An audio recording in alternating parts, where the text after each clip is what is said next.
All right, it's time for our weekend tradition. Will the 49ers beat insert opponent here? Last 9 times, the answer was yes.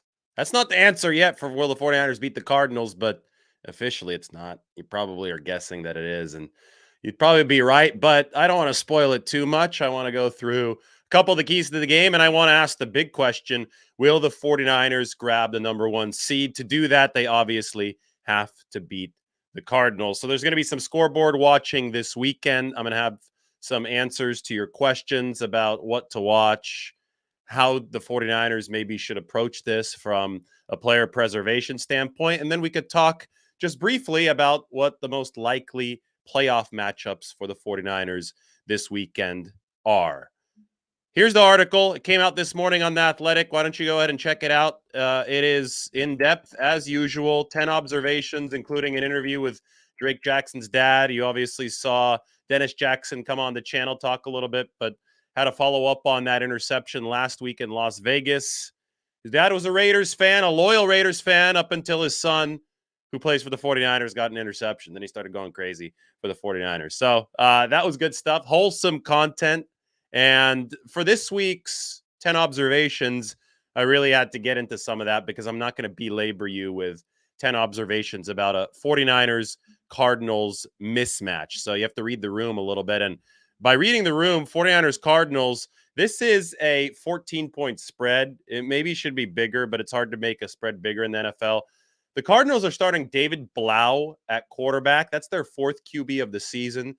DeAndre Hopkins is out with a knee injury. Budda Baker's on IR with a shoulder injury. The only really thing that, in a positive way, and it's not even positive because they're going to be losing him after this game, but the only thing that stands out to you about this Arizona team that makes you say, oh, they might perform in this regard because of an extenuating circumstance is J.J. Watt. This is going to be the future Hall of Famer's final career game. He recently announced that he will be retiring after this season. Well, Arizona is 4-12. They're not good, and that means they're not going to the playoffs, and that means at the end of the season is at the end of the game on Sunday. So J.J. Watt and his 118.5 career sacks, he's going to be done after this game. So maybe he has a little bit extra left in the tank, and the 49ers are going to have to combat that. But looking at the keys to beat the Cardinals, 49ers just need to play. Arizona is not good. Just play and play decently well, and you're going to win this game. Arizona is the best defense in the league at defending deep passes, but they're the second worst at defending short passes. And guess what? The 49ers love to throw short, even more so with Brock Purdy than Jimmy Garoppolo. They love to set up yards after the catch. Well, Arizona is the worst defense at preventing yards after the catch in the NFL. About 7 weeks ago, I came on here and I told you guys the two worst defenses in the NFL at preventing yak, Arizona and Seattle. And I said, guys, this is going to be the main reason that the 49ers win the NFC West, because they play at the time, they still had 2 more games against Arizona, and they still had a key game at Seattle, December 15th. Said they play 3 of their remaining games against NFC West competition. The 49ers are one of the best, if not the best, yak-generating teams in the National Football League. So you pair the 49ers' biggest strength with Arizona's biggest weakness. And at the time, I was talking about Seattle too. Arizona and Seattle's biggest weaknesses. And that's the formula to win the division. And that's exactly how it played out. When the 49ers played the Cardinals in Mexico City, they racked up 152 yards after the catch. That's a lot.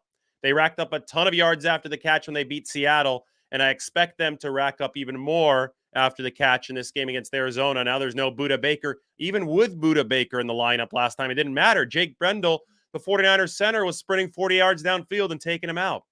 So the 49ers are better than the Cardinals in a very fundamental facet of the way. And they're not just better, they're the best in the league. And the Cardinals are the worst in the league at defending it. And, that's, you could talk about scheme and potential wrenches thrown in a game plan and this and that. End of the day, if the Cardinals can't tackle you in open space, you're going to beat them in this game. And the score was 38-10 last time. Maybe it's not as lopsided this time, but the Cardinals are more injured this time. They're on David Blau as their quarterback this time. The 49ers just have to show up and play some decent football, and they're going to win this game. Key 2, don't let JJ Watt take over his final game. That again, I just said it. He's the only potential variable of danger in this game to where, JJ Watt turns into Superman, decides to go off for 3 or 4 sacks. 49ers fall asleep at the switch. A couple of those sacks create turnovers. Brock Purdy loses confidence, whatever. I mean, JJ Watt can have a major downstream disruptive impact on a game if he's not contained. He's not in his prime anymore. There's a reason why he's retiring after this contest, but he could still dig deep and do JJ Watt things. This is still a future Hall of Famer. So if you're Mike McGlinchey, who's been playing really well, you have to be able to neutralize JJ Watt. If you're Trent Williams, if Watt lines up on the other side, obviously Trent Williams is one of the best to ever do it. You have to make sure that you cross all your T's and dot all your I's. Send JJ Watt off into the sunset with class, but don't let him destroy your quarterback. There's a delineation between those two things.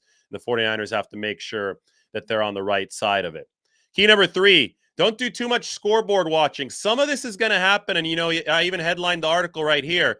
49ers might peek at the scoreboard because George Kittle admitted that they might peek at the scoreboard, but they're focused on beating Arizona. So here's how things are working right now. Let's take a look at the standings in the league. This is the NFC, so the conference, not the league, but these are the NFC standings. The Eagles are the top seed. The 49ers are currently the 2 seed, and you could see they're a game behind the Eagles. They also would hold the tiebreaker over the Eagles if they catch the Eagles for that number 1 seed. The Vikings are 3. 49ers have the tiebreaker over the Vikings. That's why they leapfrogged them last week. The Buccaneers are 4 because they are the NFC South champion. So at 8-8, the Buccaneers are going to host a playoff game. The final 3 playoff spots, if the postseason started right now, belong to the 5-seed Cowboys, the 6-seed Giants, and the 7-seed Seahawks. I have asterisks by all the teams who have clinched their spot. That goes all the way down to the Giants. The Seahawks have not clinched yet. So this 7th seed is up for grabs between 3 teams, the Seahawks, the Lions, and the Green Bay Packers. That drama is going to be settled on Sunday. The 49ers right now are trying to hold on to the 2. They don't want the Vikings to catch them, and they're also trying to get up to 1. Okay?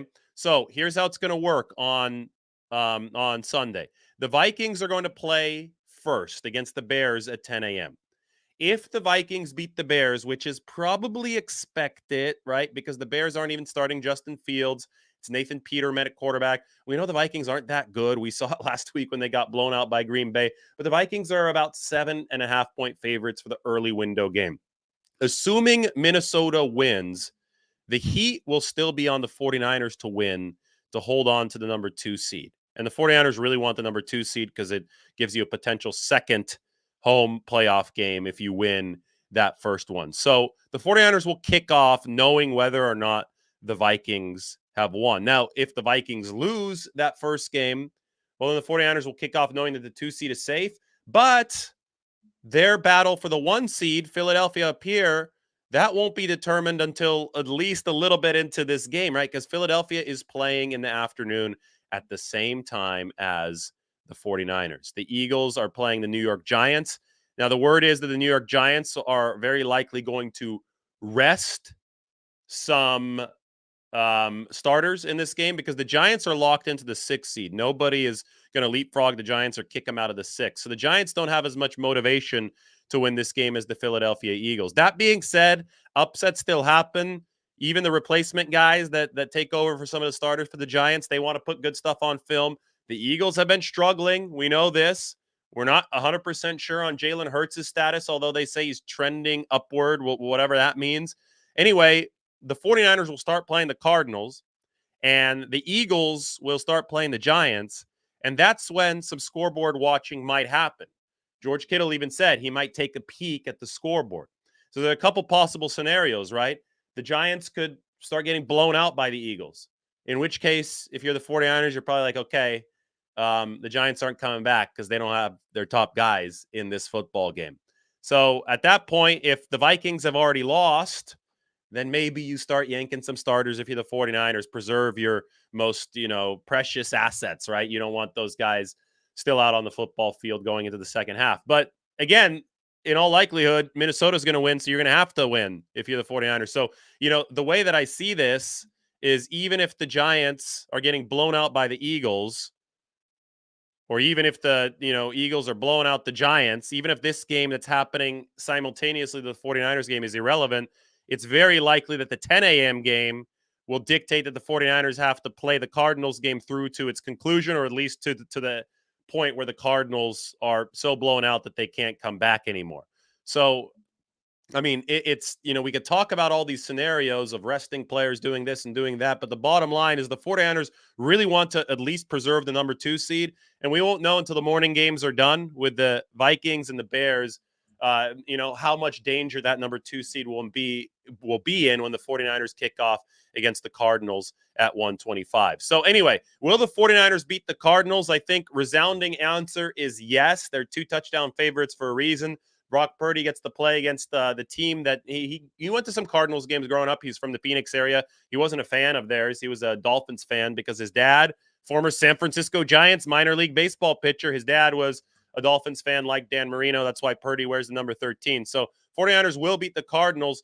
The second question, will the 49ers grab the number 1 seed? I'm going to say no. I just don't think it's likely that the Philadelphia Eagles lose to a Giants team that doesn't have anything to play for and probably won't be playing some of its starters. But that's okay with the 49ers because they are going to be in a situation where, they really want the number 2 seed. I know some fans are afraid of Green Bay, whatever. The 49ers aren't afraid of Green Bay. You shouldn't be afraid of anybody if you've won 9 straight games and they're going to be on a 10-game win streak entering the postseason.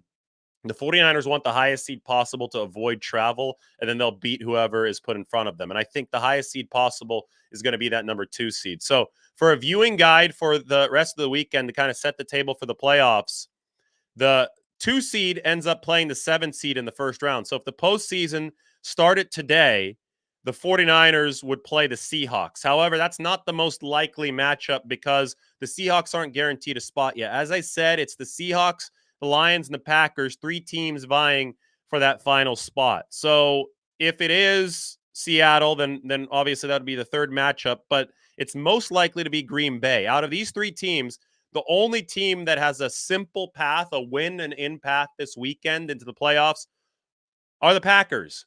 The Packers play the Lions, and that's on Sunday Night Football. So this is your viewing guide. After the 49ers and Cardinals are finished, assuming the 49ers win, if you're watching Packers Lions and the 49ers are in that 2 seed, obviously, then the Packers winning on Sunday Night Football at Lambeau Field would set up the Packers into the 7 seed and the 49ers playing Green Bay the following week at Levi Stadium in the wild card round. Now, what if the Lions win? Well, if the Lions win, it's dependent on what the Seahawks do in the afternoon, and the Seahawks play the Rams at the same time that the 49ers play their game. So if the Seahawks beat the Rams and the Lions win at night, then it will be the 49ers and Seahawks. The Seahawks will stay in that 7 seed in that wild card round, 2 against 7.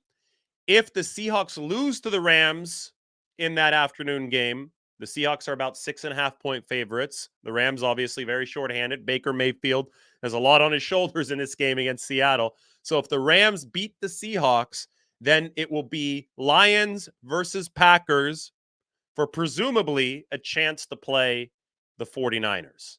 So that's the cleanest possible scenario this weekend. The Eagles win, the 49ers win, and the 49ers are 2 headed into Sunday Night Football after a Seahawks loss, and then Lions and Packers would play on Sunday Night Football for a chance to play the 49ers. I'm not sure if it's going to work out that way because obviously the Seahawks are favorites over the Rams, but that's your viewing guide. That's what you need to keep an eye out for. Obviously, the owners just approved the AFC playoff changes, which involve potential neutral site games. None of that affects the NFC. The NFC is still going to be the original plan. And speaking of that, DeMar Hamlin, more good news. They've taken off the breathing tube, and he is now speaking, and he was FaceTiming with teammates today. So, what was absolutely tragic on Monday has now reversed into unbelievably good and positive news by Friday. It's been quite the week in the NFL. And that obviously is leading into this weekend with some games beginning tomorrow, right? 2 games on Saturday, and then the rest of them on Sunday. And then the postseason will be here. So everybody check out the article. If you're just coming in, I put it up. These are our predictions and observations. I'll give you my exact score prediction a little bit later this weekend, but you can subscribe to The Athletic to see it now. All right, I'm headed down to Santa Clara for practice. Everybody like the video, sub to the channel. We will talk to you all soon.